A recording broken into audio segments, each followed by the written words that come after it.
Ah, dá pra ver aqui embaixo, ó, nenhum espectador. Tem alguém aí que tá soprando violentamente. Gilbert. Para de respirar, cara. Eu ia falar isso. Então tá, vamos começar. Sejam bem-vindos, vocês também, meus amigos que estão aqui, né? Afinal de contas, fazia tempo. Bem-vindos a mais um episódio do Geocast. Dessa vez nós mudamos de lugar. Eu tô aqui com o meu amigo Gabriel da Costa, do canal Toca do Tux. E aí, beleza, galera? E também o meu brother Gabriel Almir, do blog Dev Linux BR. E aí, tranquilos? E essa aqui, meus amigos, é a equipe titular do GeoLinux, do Geocast também. E em breve nós vamos trazer também convidados, como a gente trazia, vamos convidar umas pessoas. Mas esse aqui é um episódio piloto, estamos refazendo o Geocast a pedido de muitas pessoas. O Gabriel pode confirmar aí que parece que teve bastante gente que pediu para ele. Eu recebi muitos e-mails também. Teve gente que pediu para você a volta do Geocast, Gabriel? Teve, viu? Gente pra caramba. Teve gente até que me chamou no Face, assim, sabe? Me chamou no chat perguntando, ei, parou o Geocast? Morreu? Aí eu tive que explicar, né? Pois então, não é? A gente tava ali de férias forçadas, digamos assim. E eu quero explicar agora no início por que que parou e por que que a gente tá voltando aqui no YouTube agora, que algumas pessoas podem estranhar um pouco. Quem gosta de ouvir podcasts, não YouTubecasts, eu recomendo fortemente o podcast do meu amigo Ivan, do site Ubunteiro. Volta e meia eu participo dele lá também e participarei novamente. Ele já fez um convite, assim que eu puder eu vou participar. Quem gosta de ouvir pelo Rhythmbox, enfim, via feed, né? E a gente vai voltar a publicar, mas aqui no YouTube. Primeiro de tudo, por que a gente parou? Duas coisas essenciais: falta de tempo e falta de recursos. A maior dificuldade que a gente enfrentou no Geocast foi a monetização dele. E algumas pessoas podem achar que deveria ser feito de graça e etc. Mas a verdade é que cada episódio levava pelo menos umas 10 horas de trabalho, e tirar essas 10 horas da gente estar produzindo algo que trazia algum retorno não era bacana. Não era um trabalho literalmente assim que não se pagava. Então, graças à sugestão de um outro amigo nosso que provavelmente vai participar de um futuro podcast aqui, o Rafael Guarapa, do canal TV Guarapa, link deles vai estar aqui na descrição também. Ele me deu essa sugestão: olha, por que vocês não passam a publicar agora no YouTube de novo? Porque assim fica mais fácil monetizar o podcast, né? Afinal, aí o YouTube tem as propagandas e tal, compensa. Eu achei que foi uma boa ideia, é uma maneira também de movimentar um pouco o canal com um conteúdo diferenciado. Eu dei uma pesquisada por aí, olhando alguns canais que eu costumo acompanhar, e descobri que alguns canais desses, eu nem sabia, acompanho, mas não acompanhava tão de perto, pelo jeito. Eles faziam esse tipo de mídia através de Hangouts, às vezes só com áudio. Exemplo do canal do Otário, que é bastante conhecido aí na mídia, né? Ele tem lá o OtárioCast, através do YouTube, coloca aí para download, ou permite o download. A nossa ideia é voltar a fazer esses diálogos, essa discussão sobre alguns assuntos, comentar notícias, responder perguntas, aqui no YouTube agora. E aí, quem quiser baixar aí MP3, pode baixar. Eu recomendo a utilização daquele programa que eu fiz um vídeo recentemente, chamado Streamos, para você ouvir. Se você quiser só ouvir o podcast, é uma boa. Só coloca a extensãozinha lá e escuta. Se quiser baixar o MP3, usa um 4K Video Downloader aí, baixa o MP3 pro seu celular, você pode ouvir também de boa, tranquilo. Estão aí ainda? Tô. Brincadeira, tô assim. Aí foi bullying. Ó o bullying. Não, é que eu desligo o microfone pra não dar interferência na hora que tá falando. E temos 2 espectadores. Olá, torcida. Aí sim. 3 espectadores ouvindo ao vivo. E Aí aí, pessoal? Pois é. Beleza, galera? Comenta aí o que vocês estão achando. A gente vai fazer essa gravação aqui, nós vamos comentar algumas das notícias que saíram aí nas últimas semanas, essa última semana, só para dar início a esse episódio piloto. E ao final a gente quer que vocês deixem sugestões de duração dos episódios. Esse aqui vai ser um pouco mais curto do que os outros eram. A gente vai fazer comentando algumas notícias, as principais. Enfim, sugestões sobre temas, sugestões sobre tudo que vocês acharem que deva melhorar, etc, beleza? Então nós vamos começar com qual notícia vocês querem começar? Podem escolher. Deixa eu dar uma olhada aqui. Esse lançamento, né? Exato. E foi uma semana de vários lançamentos de aplicativos e de sistemas operacionais, de jogos, de tudo, né? Uma tacada só, meu, pra nossa alegria. Tá bom, aí. Então, vamos começar para a alegria do Gabriel, que é usuário de Debian. Nós tivemos o lançamento do Debian 8 Jessie. Não foi isso? Isso, exato. Dia 25, né? Já tá usando essa versão aí, Gabriel? Eu ainda não, que eu cheguei até a publicar no meu blog, é o seguinte, quando foi lançado o Squeeze, o Squeeze, do Squeeze pro Easy, não, do Lane pro Squeeze, eu dei um Aptitude Upgrade, ele atualizou todo o sistema, ele trocou, né? Uhum. Desta vez não aconteceu isso, do Easy pro Jessie não aconteceu. Eu vou ter que esperar, Não, eu posso dar um disk upgrade que ele vai substituir o sistema. Só que assim, eu acho interessante que do Lane pro Squeeze eu não precisei dar o disk upgrade, eu só dei o upgrade, safe upgrade, que ele alterou o sistema. Mas as novidades, esse inclusive assim, também teve bastante novidades, né? Assim, mudanças e tal, por exemplo, a adoção do systemd, que eu até cheguei a mencionar que teve muita gente que está fazendo um alvoroço em torno do systemd, né? Só que assim, lá fora, eles comentam muito porque tá muito bugado. Aqui no Brasil todo mundo tá comentando, fazendo maior euforia, especulação falando que ameaça o software livre. Assunto mamilos, né? Até você fez você fez um vídeo explicando todo o systemd, não foi? A gente pode até colocar aí pro pessoal acessar, colocar aí na descrição. E talvez, de todas as mudanças que o Debian trouxe, atualizações de pacotes e tal, isso foi a mudança que mais gerou controvérsia, né? E a maioria das pessoas que critica às vezes nem sabe direito o que é o systemd. Exato. Porque na verdade a intenção é trazer melhoria, né? Porque até a própria Linux Foundation mesmo, eles promovem o systemd, eles falam assim, é inevitável mudança. Porque mudanças já aconteceram no Linux, acontecem várias. Por exemplo, o firewall dele já vai pro 3º ou 4º firewall dele, entendeu? Sistema de arquivo, quantos que são? Já está aparecendo no Tux 3, parece que agora já está no kernel 4.0, o Tux 3, né?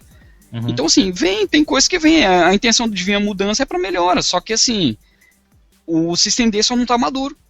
Só, entendeu? Não é que ele ameaça software livre. O problema dele, na verdade, não é nem questão de software livre e tal, porque...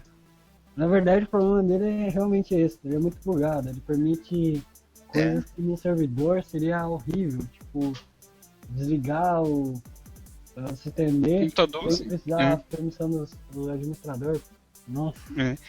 Se bem que assim, a instalação servidor, isso até que não funciona, entendeu? Que até foram 3 perguntas que eu propus no meu vídeo, né? Uma, será que no servidor ele age assim? Segunda, tem como configurar para ele não aceitar isso? Terceiro, será que esse é o único comando que o usuário comum pode fazer? Entendeu? É esse tipo de coisa que os usuários têm que perguntar sobre o systemd, não é só falar que ameaça software livre, sabe? De destaque dessa versão do Debian, nova, né? Ia dizer do GNOME, do Debian, a gente tem aí, que eu acho que daria para destacar mais, a gente tem o kernel Linux, que vem na versão 3.16.7, que é o mesmo do Ubuntu, né? É o mesmo do Ubuntu 14.04, esse 15.04, daqui a pouco até a gente vai falar dele, ele vem com uma versão diferente. Ele traz o GNOME 3.14 agora, traz o KDE 4.11, ou seja, quem estava querendo usar o KDE 5 no Debian aí vai ter que usar uma versão Unstable, de repente, né, uma versão diferente, porque na versão estável ainda não vem ele. Traz o Iceweasel na versão 31, né, que é o Firefox, sem se chamar Firefox, basicamente. Né. Traz a última versão do GIMP, isso é bacana para quem trabalha com edição e tal. XFCE 4.10, que é bacana também. E eu não consegui mais informações sobre outras versões de pacotes, por exemplo, LXDE, outras coisas assim. Mas tem uma lista aí bem grande de pacotes atualizados. Vai ter um link aí na descrição para quem quiser conferir. Tem todas as arquiteturas que o Debian está suportando e também os principais pacotes atualizados. Mas são realmente muitos que foram atualizados, são 43 mil pacotes. Nossa, pacote pabu. Cada versão que vai surgindo novo do Debian, mais pacotes são novos, né? Assim, o número de pacotes aumenta, né? Eu vi um cara que ele comentou que o Debian está aceitando agora o PPA também. Olha, essa informação me falta ainda. Eu ouvi falar que eles estavam com a intenção de colocar isso. Mas eu não sei se realmente vai ser efetivado. Tem como fazer o Debian aceitar a PPA via gambiarra. Eu mesmo já fiz um post sobre isso, explicando. Instala um script lá que ele entende o repositório. Mas nativamente eu acho que ainda não está fazendo isso, não. Sim. Então, porque eu vi um cara comentando, eu falei, mas aceitando PPA não foi uma das notícias que eu vi, né? Eu vi que arquiteturas saíram, outras entraram, não tem mais a versão FreeBSD, surgiu o fork dele que é o Devon, mas eu não vi nada de PPA. Eu vi um cara comentando, falei, não, isso aí eu não vi não. Olha, eu tenho aqui as arquiteturas que ele está suportando, que ele está com 32 e 64 bits padrão, né?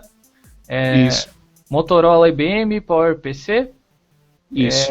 PPC 64EL, e que é o 64 bits Little Indian. MIPS, que é o MIPS,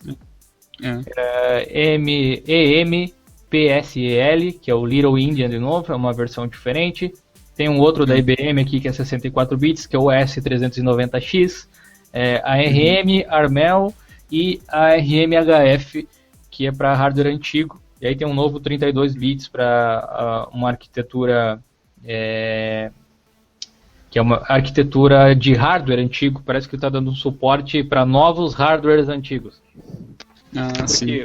Os novos velhos é meio confuso, né? Mas é isso aí mesmo. Os computadores que eram novos vão ficando velhos, ele está dando suporte a esses. É isso que eles quiseram dizer no anúncio. Tá certo. Saiu o Spark, né? Se não me engano, o Debian com base no BSD também foi descontinuado, né? Foi, o FreeBSD. Em 2009 descontinuaram o NetBSD para dar início ao FreeBSD e agora já não tem mais o FreeBSD. Falando em Debian, né, só para pegar o gancho. Não foi feita a postagem ainda no blog, então quem estiver ouvindo aí, talvez esteja ouvindo em primeira mão. Foi lançado uma nova versão do Herd, né, do GNU Herd.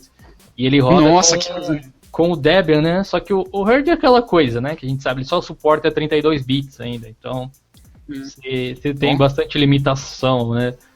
Mas enfim. Já tá rodando 800 megas de memória, né? Nossa, tá bom pra boa. Deixa o GNU quieto.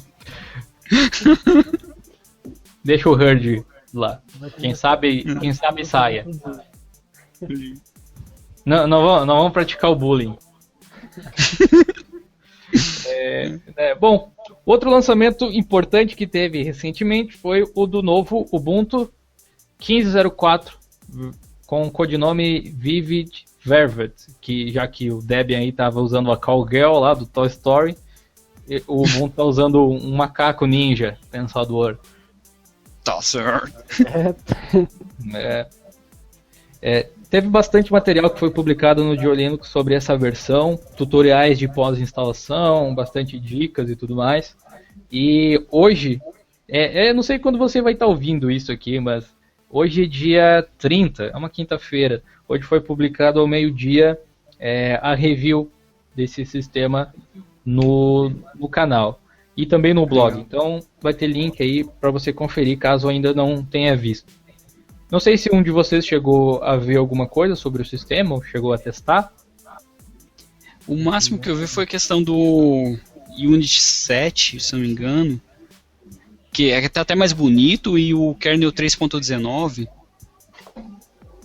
Realmente foi as principais novidades foram assim por baixo do capô, né, como se diz. Uhum. Não ficam visíveis ao usuário. Mas o Unity 7, como eu falei até no vídeo do review, talvez seja uma das últimas versões do Ubuntu a usar essa versão da interface. Porque já no 15.10 e muito provavelmente no 16.04, que vai sair só em abril lá do ano que vem, 2016, ele já vai vir com o Unity 8, né? O Next, o Unity 8, que vai ser aquela interface convergente entre sistemas, entre plataformas, aliás, telefone, tablet e tudo mais. Pelo que eu vi desse 15.04, quem pegar ele para usar vai encontrar assim um sistema estável. Cara, não achei uma diferença dele para o LTS, tá tão estável quanto a primeira vista, assim. Primeira vista não, né? Porque eu estou usando desde o beta, para falar a verdade. Então faz um mês mais ou menos assim, e eu estou considerando ele bem tranquilo de se usar. O diferencial maior é o kernel novo, 3.19, e os drivers de vídeo especialmente novos, o que rendeu bastante FPS aí pra mim jogar um CSGO de vez em quando. Pelo visto ele tá bem rápido, cara. Eu tava vendo um teste de benchmark comparando o Ubuntu antigo em jogo, literalmente até o CSGO foi comparado contra o 15.04, cara, tá bem mais rápido. Então, parece que eu vi também o Mark também falando que o Unity foi um erro há 10 anos atrás, uma coisa assim. Há 10 anos não, parece que o Unity nem isso tem. O Unity foi lançado em 2011. Ele disse que foi um erro, na verdade, a mudança drástica. De eles tirarem o GNOME e tal. Mas é aquela coisa, né? Também acho que tipo, o legal é você ir mudando gradativamente para as pessoas se acostumarem. Mas a mudança era drástica, de fato, né? Para quem estava acostumado com o GNOME 2, um painel em cima, outro embaixo, esse para os usuários das antigas, o Unity foi... Nossa, what the fuck is that? Né, que é isso? Fazer mesmo, mano. Então foi assim, tinha duas maneiras. Ou você ia trocando devagarinho, o pessoal vai se acostumando, ou você dava tipo um tapão na cara da sociedade e fazia o pessoal ir se acostumando. Acabou dando certo. Hoje em dia o pessoal que usa o Unity gosta, sabe? Que usa o Ubuntu. Dificilmente você vê um usuário de Ubuntu que não goste do Unity. Quem não gosta do Unity não usa Ubuntu, usa Xubuntu, Kubuntu, alguma coisa assim. Tem várias versões. Quem usa o Ubuntu mesmo não baixa o Ubuntu para instalar outra interface. Ou pelo menos isso é mais raro de ver, assim, entre as pessoas que eu conheço. Eu gostei daquele Ubuntu Mate, eu achei ele bonito pra caramba. Claro, porque você é um cara das antigas, né, velho? Deve ser, meu. Deu aquele clima de romance. Aquela lagriminha no olho, assim, olhando o GNOME 2. Até o cabelo, assim, o vento passou, assim, cara. Virou um romance mesmo, assim, na hora que eu vi, assim. Tocou aquela música do Titanic também? Tocou, cara. Tipo, sabe? Eu ouvi na voz da Celine Dion, cara, assim, eu falei, meu... Na hora, cara. Comecei a chorar de emoção. Chorar de emoção... Né? Sabe aquelas coisas assim que você olha e pensa assim, mas como? Como foi que isso foi acontecer, velho? É aquilo que eu vi hoje, velho.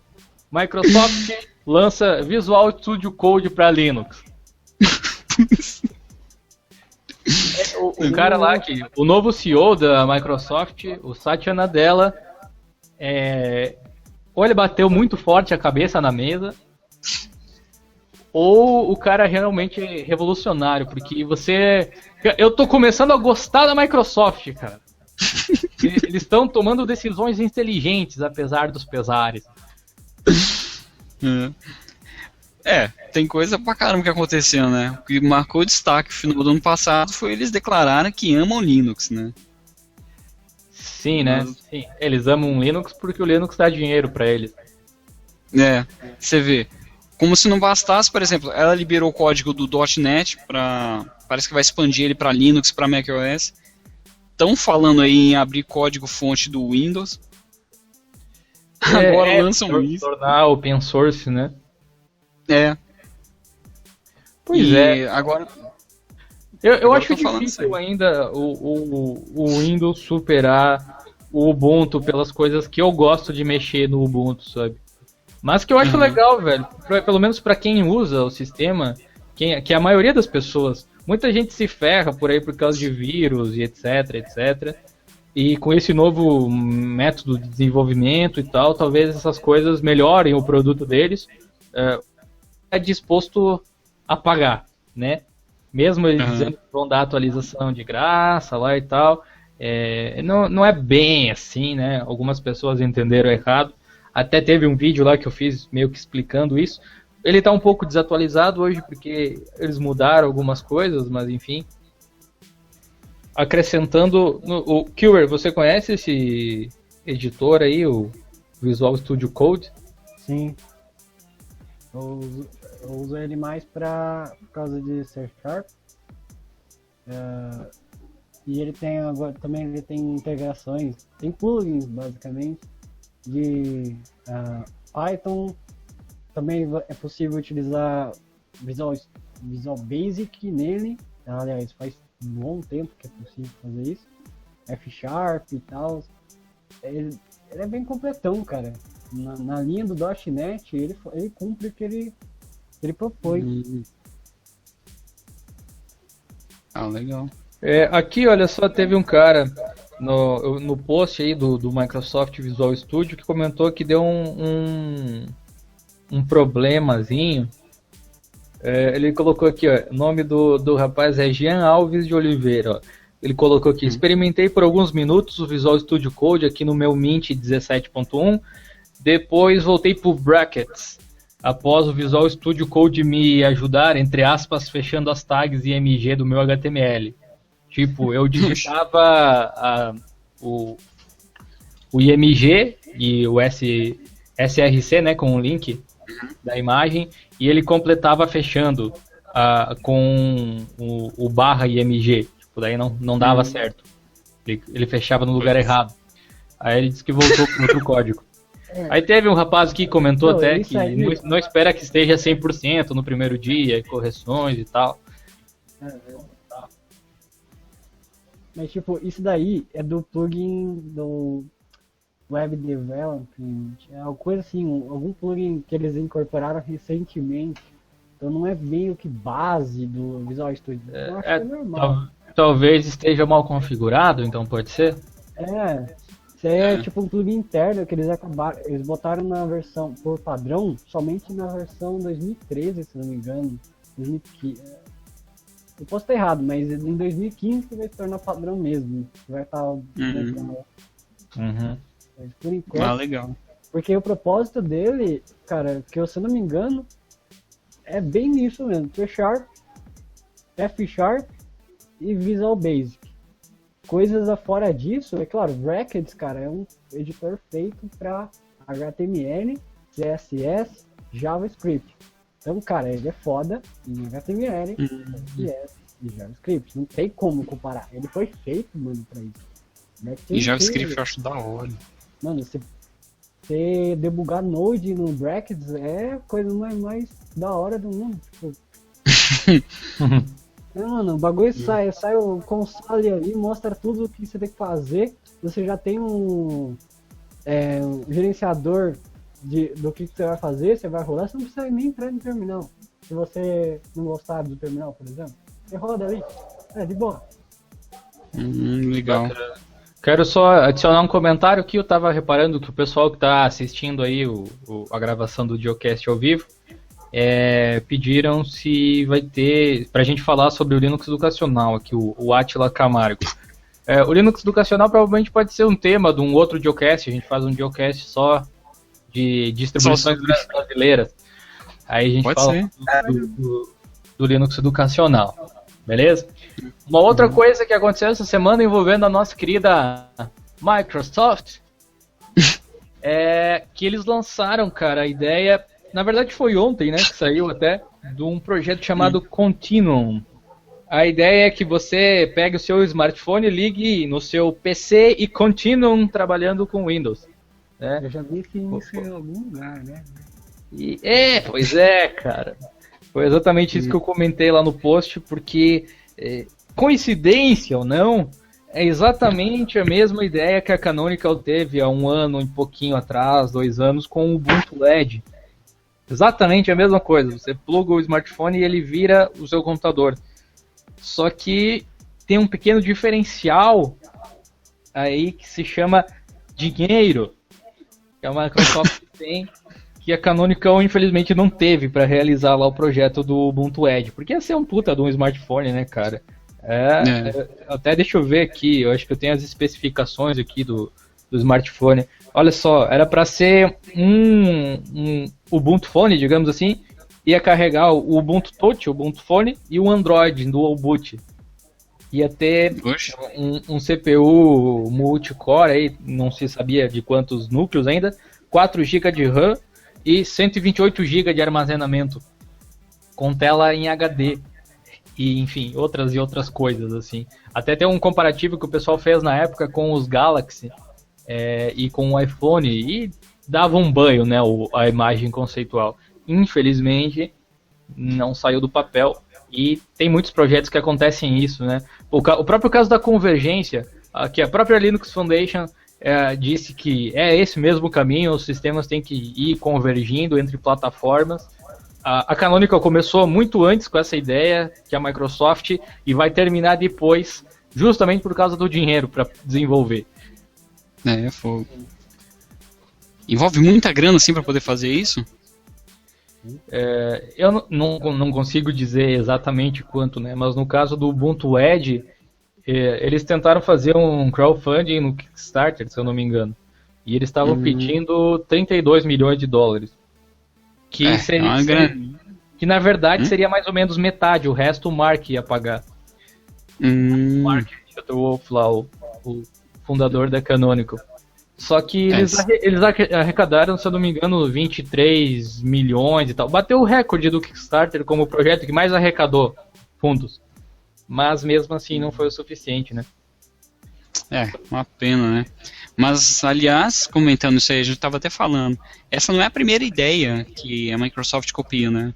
Você fez um vídeo a respeito disso aí, que tem coisas que já existiam no Linux e agora está surgindo aí no Windows 10. Sim.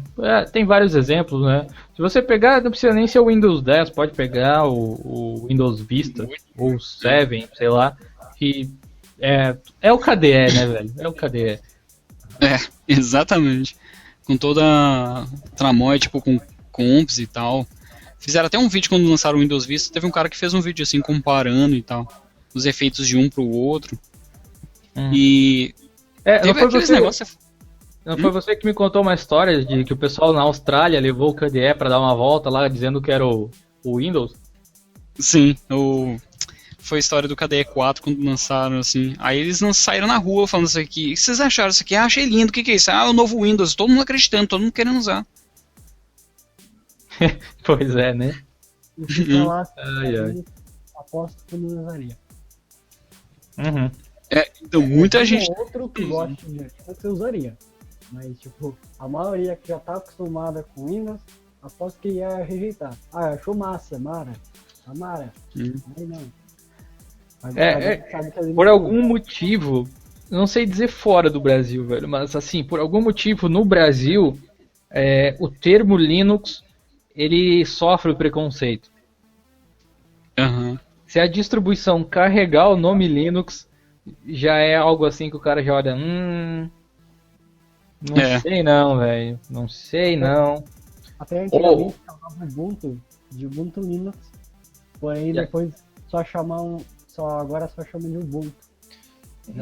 Questão de marketing, né, cara? Eu já falei mais de uma vez, mais de 1 milhão de vezes. O negócio para emplacar qualquer coisa, qualquer produto que seja, é marketing. Não tem. Pode ser o mais ruim que for, se tiver marketing, consegue vender.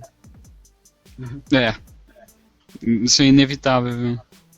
Se ninguém conhecer, se ninguém tiver como objeto de desejo, não vende, né? Não vai comprar. É que nem aquela história de sorvete, né? O pessoal gosta de comparar Linux com sorvete para o pessoal entender as distribuições, né? Linux seria tipo a massa ali de sorvete e as distribuições seriam os sabores. Você tem lá o sorvete de morango, tem sorvete de limão, né? Sorvete de abacaxi, sei lá. Cada um com seu gosto, de chocolate. E você pode ter assim um sorvete que é ruim, mas que fica numa loja lá no centro da cidade, onde passam milhares de pessoas todos os dias. E você tem lá a sua avó que faz um sorvete caseiro muito melhor do que aquele lá do centro. Só que se ninguém conhecer o sorvete da sua avó, ninguém vai dizer que o dele é melhor. Não basta ser melhor, as pessoas têm que conhecer para ele ser vendido. Só que tem o seguinte, cara, sempre vai chegar aquele cara que vai falar, mas não, eu seria o cara que compraria um bom sorvete, eu usaria a cabeça. O problema é que não é assim que funciona. Você usaria a cabeça. Com certeza. Seu amigo usaria a cabeça? Não. Eu gosto da analogia que o nosso amigo lá, que até participou de um podcast antigo ali, o André Noel lá do Vida de Programador. Eu acho que ele fez um vídeo, eu não sei qual que era, que ele estava falando sobre usuários e sistema para teste, né, cara? Que um usuário de computador, se você quer testar, né, como seria o sistema em produção para o usuário, é só você ter um gato e largar ele em cima do teclado. Coloca umas açõezinhas assim, coloca lá no gatinho e manda ele teclar, manda ele comer ali em cima. É isso aí que o usuário vai fazer. Se o sistema passar no teste do gato, aí tá aprovado para ir pro mercado. É quase isso, cara. Ainda não chega perto. Ainda o teste aí, o gato pode ser um pouco. Pode superar, né? O gato pode ser seletivo. Não, zoeiras à parte, né? Mas a verdade é realmente essa, cara. O pessoal não se importa tanto com a qualidade e sim com os commodities. Um caso, por exemplo, hoje, eu tava numa loja de um amigo meu da cidade, ele presta manutenção de computadores, e teve um cliente lá que foi até a loja e foi lá pegar o computador dele, que tava lá, pedir para não formatar, ele tinha deixado lá, porque ele ia levar lá num tiozinho que cobrava R$40 para formatar e dava um jogo de graça. Aí fica assim, né? Tá, beleza, né, cara? Vai fazer o quê? A mente, né, das pessoas, velho. E ainda ganha um Kisuke ainda de graça. Pode até sentar num banquinho com forro, assim, parece que. Conforto. Bom, vamos trocar o tema aqui. A gente tem mais 3 tópicos rapidinhos para tocar aqui no assunto. Para quem gosta de jogos, lançou-se a nova versão do Super Tux Kart, né?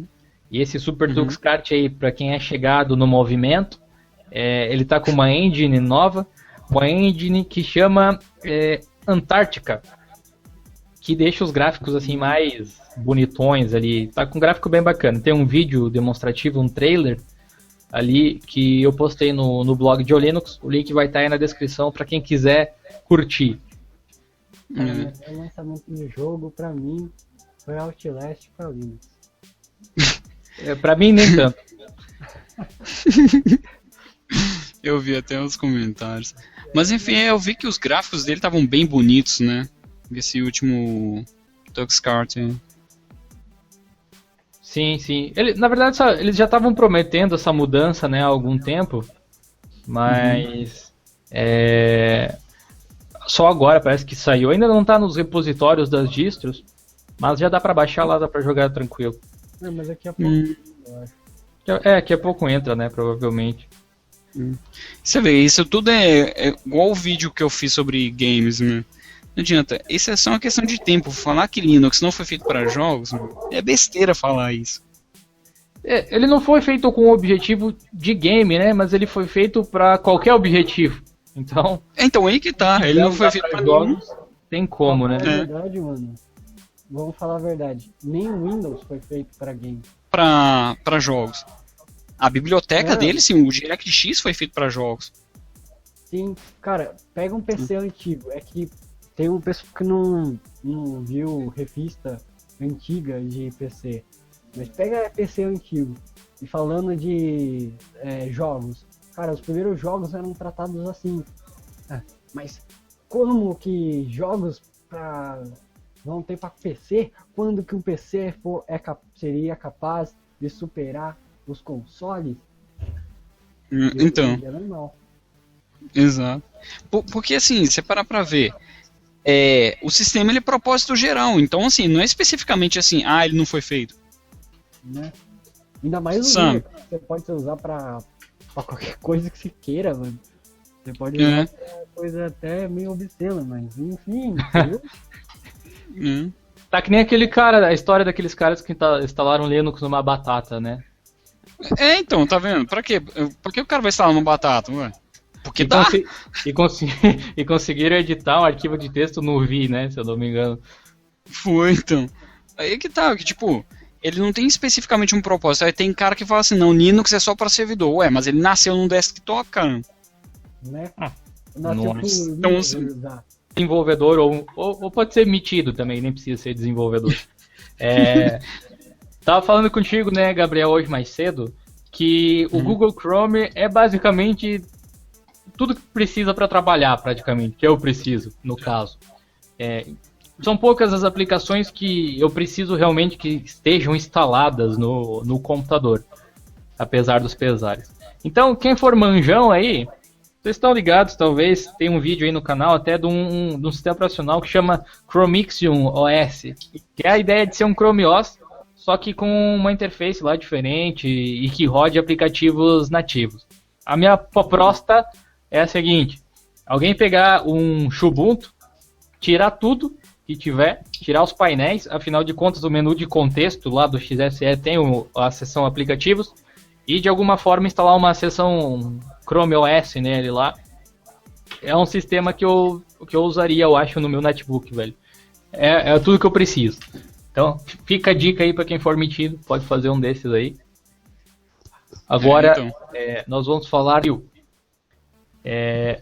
foi publicado no blog de Linux uma nota sobre uma informação que saiu na página Ubuntu Insights, que é uma página da própria Canonical, onde eles postam as novidades, né, as coisas mais recentes sobre o Ubuntu.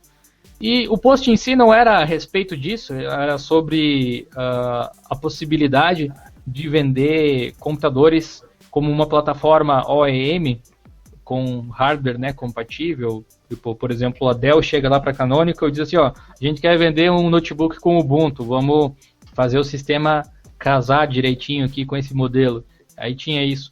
E eles acabaram falando lá que o Ubuntu tem, pelas estimativas de pessoas que usam a conta do Ubuntu One na central de programas, pelo menos 25 milhões de usuários.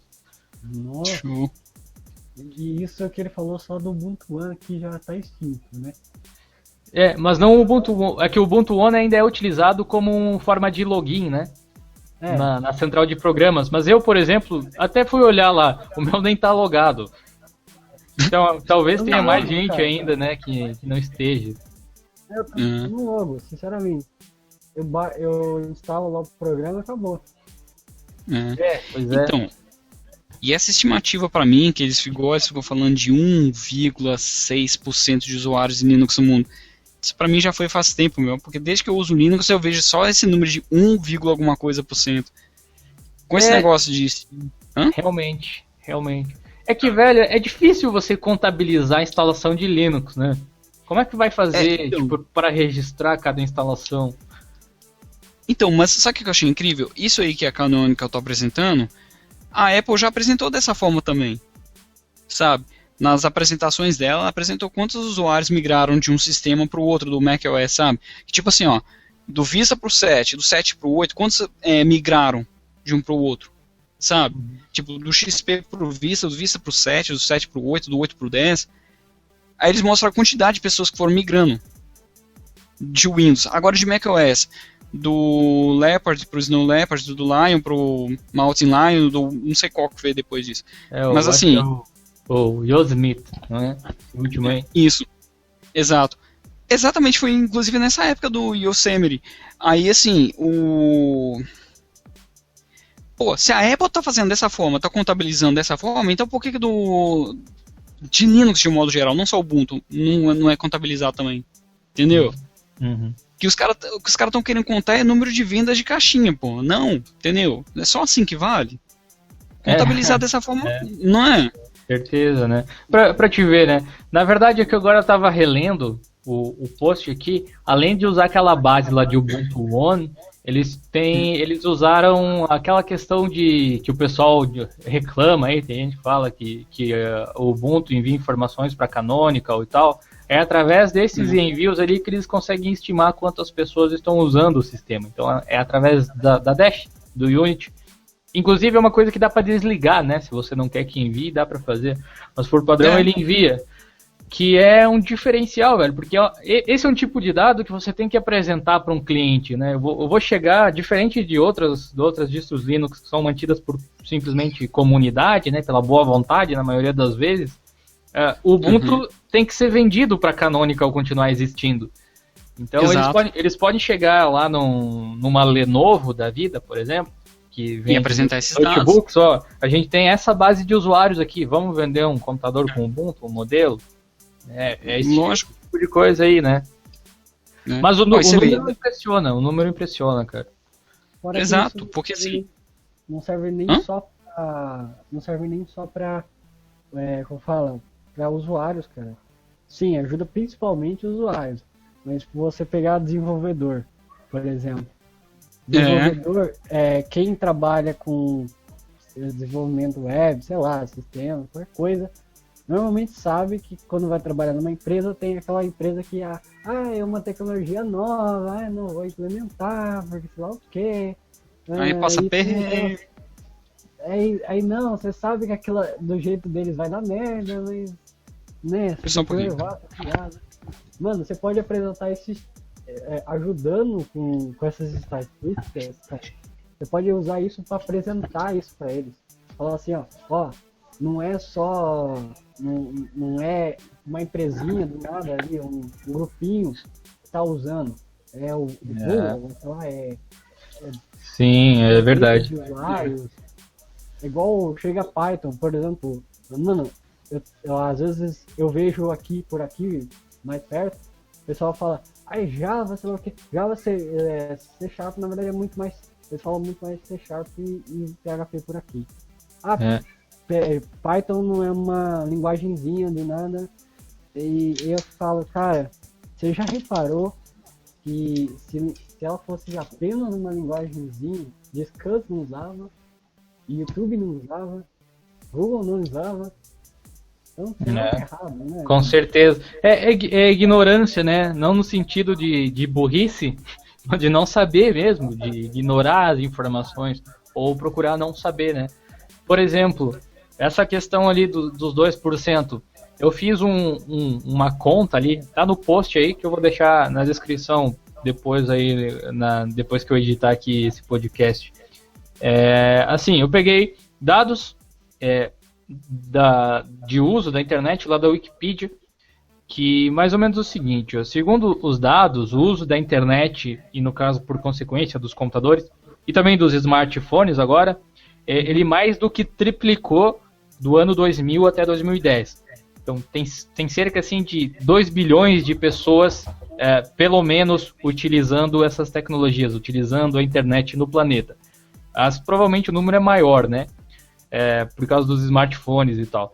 Mas fazendo um cálculo meio que superficial, a gente estima aí que tenha 2 bilhões e meio de pessoas usando computadores em suas casas no mundo, chutando bem baixo, né? Afinal a gente tem que descontar os acessos via mobile, que crescem a cada dia mais. E aí eu pensei assim, dessa forma aí, o que esses 25 milhões de usuários do Ubuntu representariam? são cerca de 0,5 a 0,8% do total dos computadores do mundo, supondo que o Linux, qualquer distro Linux no caso, tenha mais ou menos 2% dos usuários desktop, desses bilhões aí que eu comentei. Se aquelas estatísticas que o pessoal mostra forem verdadeiras, mais ou menos 2% de usuários desktop usam Linux. Isso indica que praticamente metade das pessoas que usam Linux no planeta usam Ubuntu, sem contar as derivações diretas, tipo Kubuntu, Xubuntu, Lubuntu. Ainda envolve isso ainda. Ubuntu Studio, Edubuntu, Ubuntu Mate, Ubuntu Gnome. Você mesmo falou, né, naquele vídeo lá do Sabores sobre Ubuntu, que tinha Ubuntu para tudo que é gosto, né? E aí, tem pra tudo. E aí, se tu fizer uma ligação mais direta, tipo com a família Debian, pegar tudo que for derivado do Debian, são pelo menos 60% das distros do mundo que usam a família Deb, digamos assim, né? Eu ainda acho que tem gente usando Linux para coisas obscenas.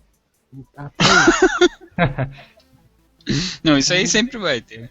Eu tenho um dado aqui que em 2010 a Canonical falou que eles tinham uma base de 25 milhões de usuários. Então isso quer dizer que a cada ano que passa, mais ou menos, o Ubuntu conseguiu 1 milhão de usuários novos. Isso é da hora. E ainda mais com esse negócio, tá? Começou com Steam. Aí vem Netflix. Tem aquela DOD. Quer dizer, muita gente agora tá focando em Linux também. Entendeu? Para vender as soluções dela. E o que é viável, entendeu? Assim, agora, com esse número de empresas vindo, tá crescendo o número de usuários. Será que é só mesmo 2%, sabe? Eu fico pensando, não é possível. Que eu ouço essa estimativa desde 2004, sabe? Que era 1,3%. Eu falei, caramba, meu. Se bem que, 1,3% é número pra caramba, sabe? Mas será que é só isso mesmo? Número pra caramba, né, perto das outras margens, né, e tal. Mas o caso é que, assim, a Apple consegue medir quantos usuários tem porque você precisa ter um ID lá, um Apple ID para poder usar os produtos. Cada cadastro que tem, em tese, pelo menos, é um usuário. A Microsoft é a mesma coisa, tipo, só que eles vendem as licenças, então tu consegue contar quantas licenças estão ativadas, né, quantas venderam. E no Linux faz como para contar? Não tem conta, não tem ativação. Tipo, e se eu fiz a cópia aqui do Ubuntu, só essa semana eu instalei o Ubuntu no computador de 3 crianças, que são meus alunos. Tá vendo? Esses aí, como é que não registra a contagem, entendeu? Né? A Canonical conseguiu contabilizar mais ou menos isso graças aos envios lá da Dash do Unity. Se não fosse isso, a gente não teria essa estimativa. Exato. Você vê, antes de entrar aqui também, eu tava falando com um cara, ele falou que também instalou em 2, entendeu? Tipo assim, na máquina de 2 caras. Aí você para pra ver. Uma forma que dá pra fazer isso é, por exemplo, a atualização. Entendeu? Através de atualização. Quantas, assim, você tem aquela atualização. Quantas máquinas atualizaram aquela? Porque assim, simplesmente por baixar a imagem realmente não dá, porque, por exemplo, a do Ubuntu, o do Debian, do Fedora. Só eu que baixei as 3, vamos supor. Entendeu? Não tem como contabilizar isso. É igual da mesma forma se for da Microsoft, não tem como contabilizar por causa disso, né? Porque assim, é o número de licença. Pode ser as 3 licenças, podem ser minhas, entendeu? De qualquer forma, né? Então, mas aí assim, por fim, pela atualização dá pra saber, porque assim, um cara baixou e tá utilizando o mesmo sistema há um bom tempo. É uma maneira, né? Sim. Sem dúvida. Tipo, cara, o problema desse número que a gente fica em 2%, 1%, na verdade, cara, o que eu acho é simplesmente questão de persistência de mercado. Coisas tipo, a maioria dos cursos, faculdades, sempre vai passar. É 1,6%. Se não me engano, até hoje passa esse mesmo número em curso. Não altera, né? Mano, tipo, cara, esses caras ainda usam Linux até hoje mesmo, sabendo disso, cara, mano, então tem algo errado, mano. Tipo, eu acho será que alguém não morreu e e passou para seus filhos usarem também? Pô. O que falta muito também, eu vejo assim, na hora de dizer, contar número, é que o pessoal manipula muito, né? Se você falar, por exemplo assim, quantas pessoas usam Linux no mundo? Direta ou indiretamente? O que é o Linux, né? O kernel Linux. O Linux é onipresente praticamente. Ele está em tudo. Não existe um ser humano sequer que use a internet sem usar Linux. Direta ou indiretamente. Não existe. Não existe. Tipo, se você olhar dessa forma, falando o Linux, ele é o sistema mais utilizado do mundo, sem dúvida. Né? Mas, assim, agora se você segmentar, aí você consegue achar os pontos fracos. É onde, por exemplo, pessoas que defendem muito alguma plataforma, tipo, por exemplo, o Windows, vão achar, no desktop só tem 2% de usuários, né? Ou, sei lá, daí eles evitam falar em smartphone porque daí eles perdem de lavada. Então aí é que tá.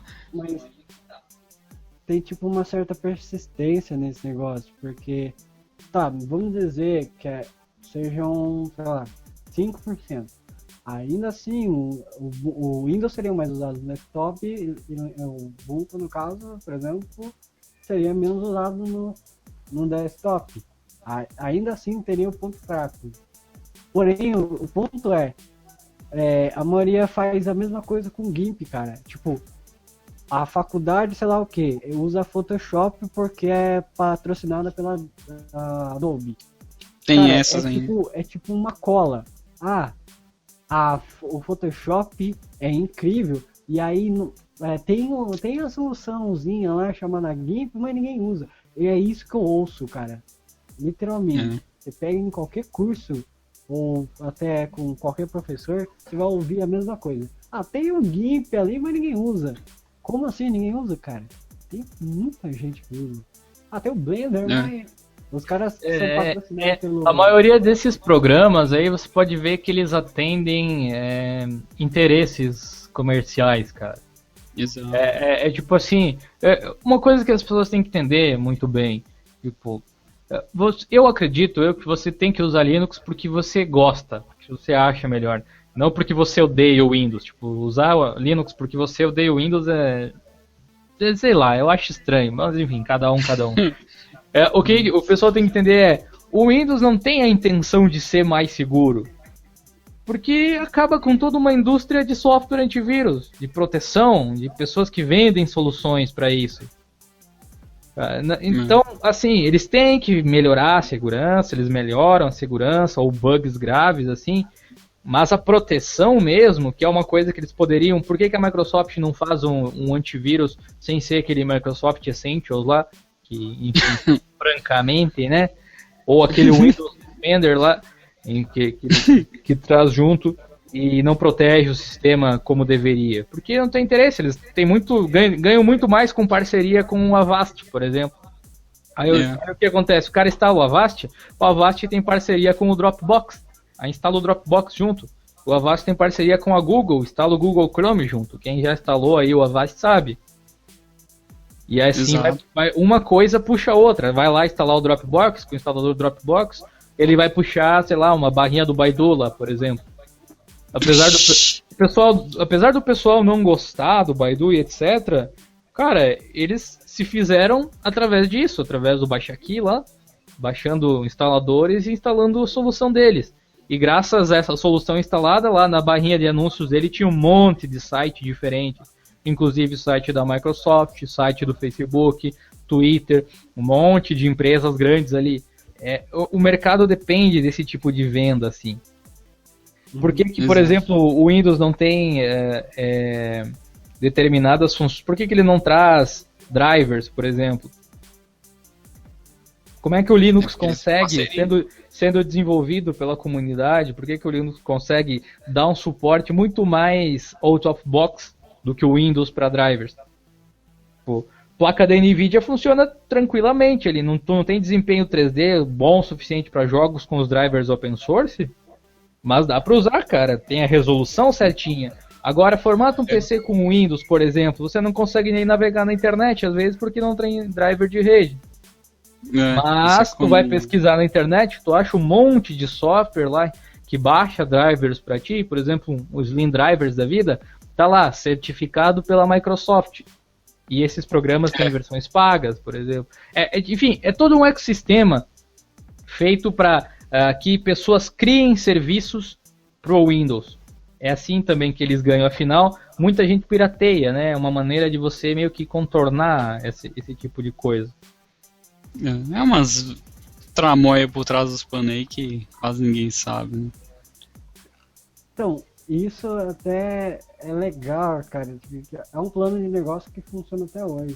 O que eu acho estranho é eles precisar denegrir alguma imagem de algum software. Eu acho... tudo bem, é marketing, beleza. Mas não tô nem aí. Eu não tô perguntando se é, tipo... se é marketing, tipo...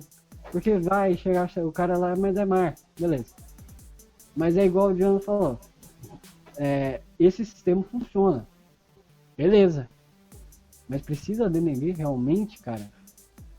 Eles fazem muito isso no Google, né? Tanto é que a Microsoft achou um outro meio, cara. Esses tempos a Microsoft tá ficando mais inteligente. Ela tá parando de denegrir e elogiando alguma coisa dos outros. Ela percebeu que ela garante mais usuários, mais confiança do que ficar denegrindo, mano. Então, isso que você está falando, Kior, quem estuda, por exemplo, negócio, como negociar essas coisas, isso é uma lei, inclusive, que você está falando, sabe, assim, é a lei de quem negocia. Você não degrine o produto do seu concorrente, você mostra o que o seu tem de melhor. E isso que eles estão fazendo, assim, o que uma empresa faz, denegrir o produto ou serviço do concorrente, isso é antiético. Se você levar na lei da negociação mesmo, é antiético isso. Você vê que é um cara que não sabe negociar. Mas, cara, tipo, sabe o que eu não entendo? A Microsoft agora que não faz isso, antes ela fazia, realmente. Fazia pra até ano passado. Praticamente fez isso com o Chrome lá, o Chrome OS. Mas, tipo, agora que a Microsoft parou, esse ecossistema de denegrir ainda continua. Você vai ver em curso, você vai ver em faculdade, você vai ver em ecossistema. Reflete, né? É meio que educou as pessoas assim. Criou os usuários dessa forma, né?